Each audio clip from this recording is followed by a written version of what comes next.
So I've been waiting to talk about the James Bond news until there was something a little more concrete to talk about. Now that there is, I'd rather run my head into concrete than watch what's coming next. The following is a World-Class Bullshitters exclusive.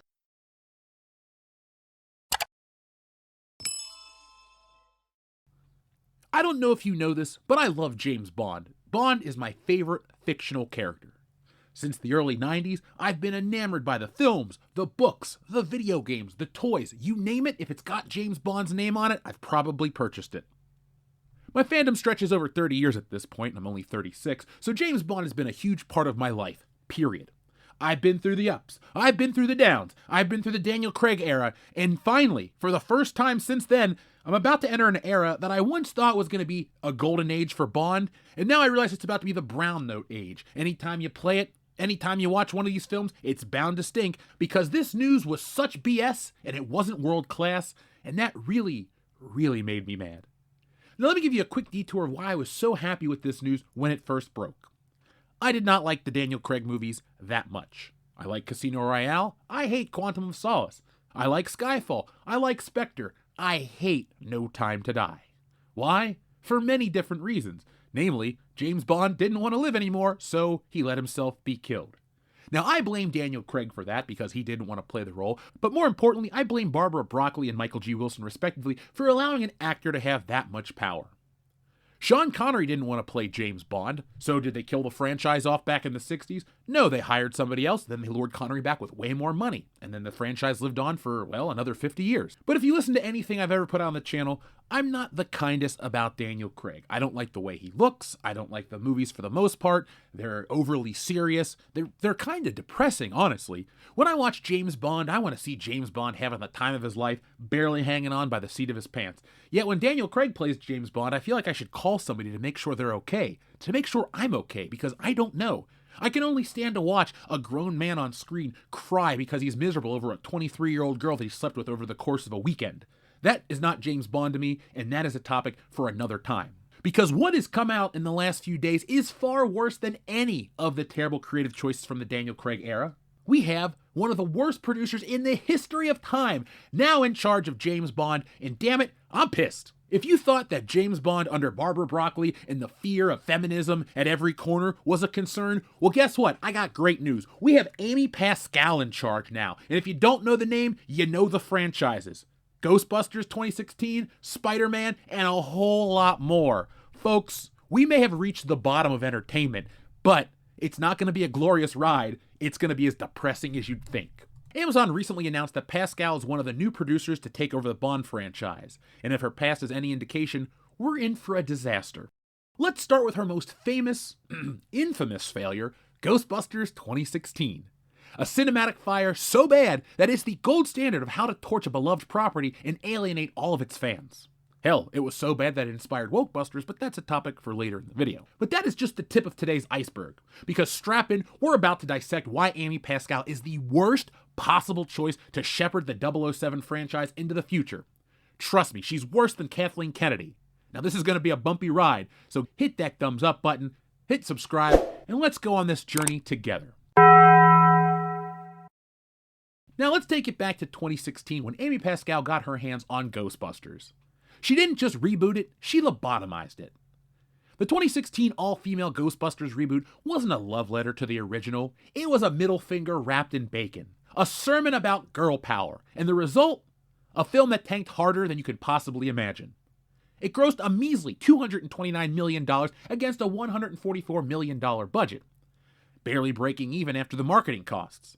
We all love that Hollywood accounting. How are movies like The Marvels doing and all those wonderful films that were created in the wake of Ghostbusters 2016? We don't care about the profits, we care about the message. Well, the fans have a message to you, and you're not going to like it. Critics and fans united in a rare occurrence to roast Ghostbusters 2016, not only because of the gender swap, but because it was a soulless, unfunny comedy that spat on the legacy of the characters. Amy Pascal's meddling turned a quirky, timeless classic into a bloated, agenda-driven mess. The Sony email leaks reveal she even sidelined the original director Ivan Reitman, whose vision included a new take on the new recruits, because she wanted a Seth Rogen-led comedy instead. The end product was a masterclass on how to mishandle an established property. Ignore the fans, ditch the spirit of the original, and plaster your own half-baked ideas all over the screen. Simply put, to pat yourself on the back. But let's dig a little deeper into this fiasco because it's a rabbit hole of incompetence worth exploring. Amy Pascal didn't just stumble into this disaster, she bulldozed her way right through it. The original Ghostbusters was a lightning-in-a-bottle mix of comedy, horror, practical effects, and chemistry that you can't buy. Pascal's version? A parade of forced gags, CGI overkill, and a script that felt like it was written by a focus group trying to sell empowerment to the next generation. She greenlit a trailer so bad that it unified the internet. It became one of the most disliked videos in the history of YouTube, racking up over 1 million thumbs down. And when the backlash hit, Pascal didn't take accountability. No. This is Hollywood. She doubled down, dismissing the critics as misogynist while ignoring the real issues. Her film was a steaming pile of shit. The fallout was so brutal that the Ghostbusters franchise, once the cultural juggernaut that it was left limping. Its reputation was tarnished by the reboot. Merchandise was clearance before it even hit store shelves. Nobody wanted to touch a ghost. Years later, they tried to revive it with Ghostbusters Afterlife, and they had to tiptoe around Amy Pascal's garbage film and pretended like it never even happened in the first place. If this is the playbook she's bringing to James Bond, we are all screwed. Imagine a 007 who's less about saving the world and looking cool and more about delivering a TED Talk on gender norms. Yeah, I don't want that either. What a terrible, terrible joke. Now, Ghostbusters isn't the only thing she screwed up, and I feel like this lady is targeting me personally because I love Bond, I love Ghostbusters, and I love another franchise that she has screwed up and run into the ground, Spider-Man. Yeah, folks, Amy Pascal is #1 on my shit list. Now, I love the Sam Raimi movies, but the Mark Webb Spider-Man films, they suck. Now, as much as I hated the first one, nothing could top how crappy the second one was. The Amazing Spider-Man 2 was a bloated, villain-stuffed mess that tried to cram 3 antagonists, 2 guys, a girl, a pizza place, a cinematic universe, and set it all up in one film. Yeah, the movie made money, but the damage was done. Fans hated it, critics hated it, I hated it, we all hated it, and Sony's grand plan for a Spider-Verse collapsed faster than you could have possibly imagined. Amy Pascal, thanks to Avi Arad partially, wanted to stuff this movie full of crap, and crap, well, she did stuff it full of. She turned a reboot that made money into a cautionary tale. When you talk about failed experiments, you talk about The Amazing Spider-Man, and well, who's at the top of that chart? Amy Pascal. But let's dig a little deeper because The Amazing Spider-Man is a perfect microcosm of Amy Pascal's philosophy. More is more, even if it's a disaster. Like I said, I didn't like The Amazing Spider-Man, it wasn't very good, but the sequel was somehow worse in every way. Amy Pascal took Electro, the Green Goblin, and the Rhino, forced them all into one movie, with each being more underdeveloped than the last. Then, on top of that, you add in a half-baked Sinister Six tease, a convoluted Oscorp subplot, and a runtime that's still going on in some markets, and well, that is the Amazing Spider-Man franchise. Fans walked out, critics called it a cash grab, and Sony's dreams of rivaling the MCU evaporated overnight. Nothing of value was lost. Even when she pivoted to produce the Tom Holland-led MCU films, her influence lingered like a bad fart. The Sony leaks showed her flip-flopping on Spider-Man's direction, like pushing for a female Spider-Man movie. Now, thankfully, Spider-Man, Homecoming, and No Way Home were successes. They aren't my favorite Spider-Man films. They're probably not your favorite Spider-Man films either. But the reason they didn't suck is because of Kevin Feige and the MCU as a whole. The only thing Amy Pascal did right was the Spider-Verse films, but I'd argue that only the first one is truly good. We don't really need to see James Bond treated as a guinea pig for Amy Pascal's whims, because it does so much damage beyond the main characters. Let's not forget Venom. Now, people liked Venom, it made money somehow despite itself, but it left fans wondering if Sony even understands the characters. Then you get to the third film and you understand the answer is no. Pascal's agenda, whether it's forcing diversity for brownie points or overloading films with unnecessary baggage, consistently overshadow the storytelling. If she applies that to James Bond, expect a 007 who's less about espionage and saving the world, and more about checking boxes. Maybe instead of Spectre, maybe James Bond fights Patriarchy Incorporated, or a love interest who will lecture him on microaggressions. That's exactly what this franchise needs, isn't it? No, and you're correct. If Spider-Man suffered so much under Amy Pascal's watch, just think about what will happen with James Bond. James Bond has a much different fan base than comic book and superhero movies. James Bond fans are particular. They want a certain thing, and they don't accept substitutes. Just read the Goldeneye poster. Now, all this stuff is great to tell you what kind of a bad producer Amy Pascal is, but what kind of person is she? I understand that morals are irrelevant here on the internet. We don't really care about a person's morals. But when somebody is such a shitheel in their everyday life and it rolls over into their filmmaking, it's a concern for all of us because our eyes have to watch her crap on screen. And I don't want to. If we go back to 2014, there was this little thing called the Sony email leak, where someone hacked the Sony servers and, well, we got to see the exact day-to-day workings of that company. Beyond the Ghostbusters debacle, Amy Pascal's emails revealed a petty, indecisive executive with a knack for saying the wrong thing. Take, for example, her famous exchange with Scott Rudin, where they made racial comments about Barack Obama, Django Unchained, and The Butler. Now, you may not like Barack Obama, you're probably laughing at all that, but guess what? Her comments got her fired from Sony. It wasn't just her quote-unquote racial talk that stung, it was her sheer tone deafness from a woman who spent decades in Hollywood. Other leaks showed her trashing Angelina Jolie, calling her a minimally talented spoiled brat, and micromanaging projects into the ground. That's what I'm concerned about. Your taste in Angelina Jolie is irrelevant, I don't like her either, but if you micromanage James Bond into the ground, we're gonna have a problem. And that is the type of person who's tasked with safeguarding James Bond.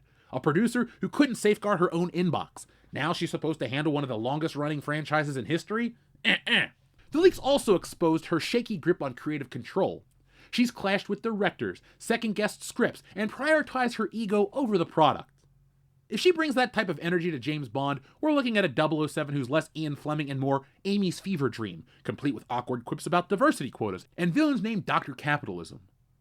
But let's linger on this for a moment, because Sony leaks were a treasure trove of dysfunction. Pascal's email showed her begging Kevin Feige to take Spider-Man off her hands, only to claw back control when it suited her. She pushed for Ghostbusters the animated series when nobody wanted one. She demanded script rewrites on a whim, and she even floated ideas of crossover films that have not yet come to fruition. Her interpersonal blunders were just as damning. The Jolie jab wasn't a one-off. She also made fun of Adam Sandler, calling his film stupid, while greenlighting films like Grown Ups, which makes her a hypocrite, one that I don't trust. All of these things showed her for what she truly is, a studio head who preaches progress while churning out safe, soulless crap. Bond needs a steady hand like Cubby Broccoli, not a loose cannon like Amy Pascal. The leaks painted Pascal as a relic, someone who stumbled into power but never figured out how to wield it responsibly. And now she's got her claws in 007. We're screwed. So here we are as of today, March of 2025, staring down the barrel of an Amy Pascal-produced James Bond film. Her history screams disaster. She's a serial property bungler who's alienated fans, botched reboots, and turned Spider-Man into a cautionary tale of producer overreach. The Sony leaks painted her as a loose cannon, and her agenda-driven flops like Ghostbusters 2016 prove she's more interested in preaching than preserving. Bond deserves better. We deserve better than a producer who'd rather slap her stamp on the legacy than honor it. With Amy Pascal and that other dude at the helm, 007's future looks bleaker than ever before. You go from License to Kill to License to Kill a franchise. Thanks, Amy Pascal. Just what I wanted. Just what I wanted. Let's play a little game. Imagine James Bond under Amy Pascal's reign. A script rewritten 10 times to appease her latest fixation. A villain who's a walking agenda. And a car chase replaced by commentaries about climate change. The Broccoli family, for all their ups and downs, have been safeguarding Bond's legacy for decades, and right now they must be sweating bullets. Barbara Broccoli and Michael G. Wilson, the people who made James Bond into something I didn't really like, well, somehow that's better than what we're about to get. Am I from the future? Am I Mike Zero? No, but it doesn't take Nostradamus to identify a train wreck in progress. Bond's been through rough patches. Moonraker, Diamonds Are Forever, Octopussy. Those are all shit. Let's not forget Quantum of Solace as well. But James Bond has always bounced back. With Amy Pascal at the helm, I don't think that's going to happen. It feels different this time, like a death knell wrapped in a press release. Her failures, they aren't flukes, they're a pattern. She doesn't adapt to a franchise's soul, she bends a franchise to her will. Consequences be damned. Us fans, we will revolt. Box office numbers will dip, and the Broccoli dynasty will rule the day they let her near the golden goose. James Bond was a cultural titan. Let's not act like his last couple films didn't hurt that status, but at least it was preserved to a degree. Under Amy Pascal, he's a guinea pig for her next flop. Amazon, MGM, do us a favor, get this bitch out of here before she turns 007 into the next Ghostbusters 2016. The clock is ticking, and James Bond's legacy hangs in the balance. So folks, what do you think about all of this? I am not very happy about Amy Pascal taking over for James Bond. If you didn't think things could get worse, well then there's Amy Pascal. And folks, if you watch movies, you know that Ghostbusters 2016 is the prime example of what failure looks like in entertainment. There's no subjective take on it. The movie is so bad that the studio themselves, they wouldn't even put it in the big deluxe Ghostbusters box set. To them, it doesn't exist. And it's all because of this lady right here. So imagine a world where she comes into James Bond. Wow, maybe we'll get female 007. We already got that once. You see why I'm not that big of a Barbara Broccoli fan? That lady was a Nepo baby. She kind of walked her way into this career, and James Bond went from being the coolest dude on the block to some guy who cries about a 23-year-old girl that he slept with over the course of a week. I know I mentioned that at the beginning of this video, but that is what they did with Daniel Craig's Bond. Oh, Vesper, his one true love. Nobody gives a shit. We want to see James Bond bed 5 women a film, shoot 30 dudes, drive a couple of cars, blow up an airplane, I don't know, save the world. That's what James Bond is. It's not this serious talk about masculinity, femininity, and all this other bullshit that Amy Pascal thinks it is. It's a stupid action movie that's supposed to be exotic and fun and have an international flair to it. The James Bond formula is so easy because it is the progenitor of so many modern day action films. But we have to overthink it. We have to get these people that are in charge that just suck. And thankfully, while it's going to ruin James Bond, it'll at least ruin her career even more. Maybe we can fire her collectively as a society, maybe into the sun out of a rocket. I don't know, that's the subject for another day. But folks, thank you for watching. If you want to see my response to Ghostbusters 2016, be on the lookout for Wokebusters. It is done. I'm fulfilling a Kickstarter and an Indiegogo campaign, and then the remaining copies will be put on WokebustersComic.com. You'll be able to read that book. It makes fun of more than just Ghostbusters.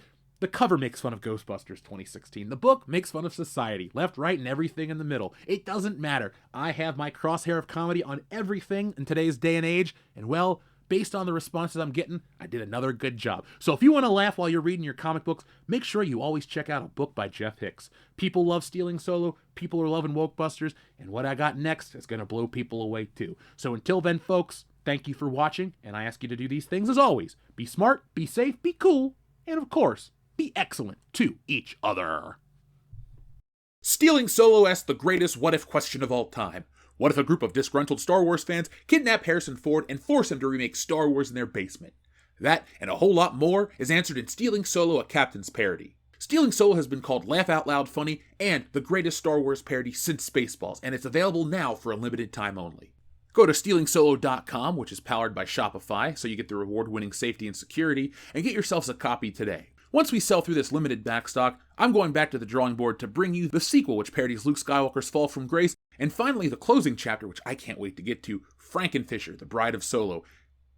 And yes, it's exactly what you think it is. So folks, the only way to get that is go to StealingSolo.com right now, get yourselves a copy, and enjoy the greatest Star Wars parody since Spaceballs.